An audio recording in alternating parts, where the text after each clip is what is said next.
Hi guys, welcome back to my YouTube channel. আপনারা দেখতে থাকুন আপনাদের প্রিয় চ্যানেল তপন টেকনিক। আজকের টপিক হলো যারা নতুন ইউটিউবে কাজ করছেন তারা কি কি ছাড় পাবেন।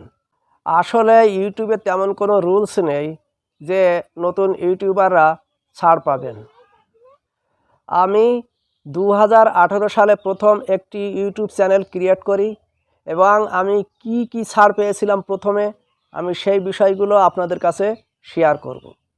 আমরা ইউটিউব চ্যানেল খুলে প্রথমে কি করি? প্রথমে আমরা ভিডিও দেখি। কি দেখি? নিজেদের চ্যানেলে দেখি। কোথায় দেখি? নিজেদের চ্যানেল থেকে আমরা সেই ভিডিও দেখি। আমি কিন্তু আমার চ্যানেল থেকে প্রচুর পরিমাণে আমার নিজের ভিডিও আমি দেখতাম।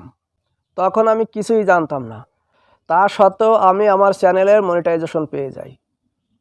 দ্বিতীয় হলো ছাপ পর ছাপ। আপনি একজনকে সাবস্ক্রাইব দিলেন, সে আপনাকে সাবস্ক্রাইব দিল। এই বিষয়টি প্রথম করা যাবে।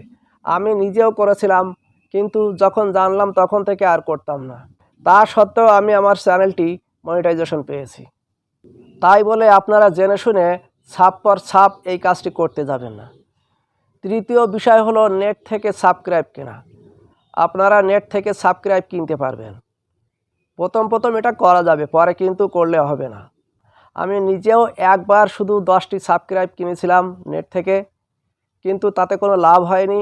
ঠিক 3 দিন পর দেখি আমার সেই 10টি সাবস্ক্রাইব আবার চলে গেছে। অতএব এটা করার কোনো প্রয়োজন নেই। তা সত্ত্বেও আমি আমার চ্যানেলে মনিটাইজেশন পেয়েছিলাম। আমি যখন 10টি সাবস্ক্রাইব কিনেছিলাম নেট থেকে, তারপর যখন সাবস্ক্রাইবগুলো চলে গেল, তখন আমি আমার ভুল আমি নিজেই বুঝতে পারলাম যে আমি বড় একটা ভুল করেছি। সেই থেকে আমি আর কখনো সাবস্ক্রাইব কিনতে যাইনি। আপনারা যদি ইউটিউব গাইডলাইন অমান্য করেন, সেক্ষেত্রে ছোট ইউটিউবার হোক আর বড় ইউটিউবার হোক, কেউ কিন্তু ছাড় পাবেন না। ছোট ইউটিউবার এবং বড় ইউটিউবার সবাইকে একই সাজা পেতে হবে যদি কিনা ইউটিউব গাইডলাইন অমান্য করেন। ইউটিউবে কাজ করতে গেলে নিজেকে স্বচ্ছ হতে হবে।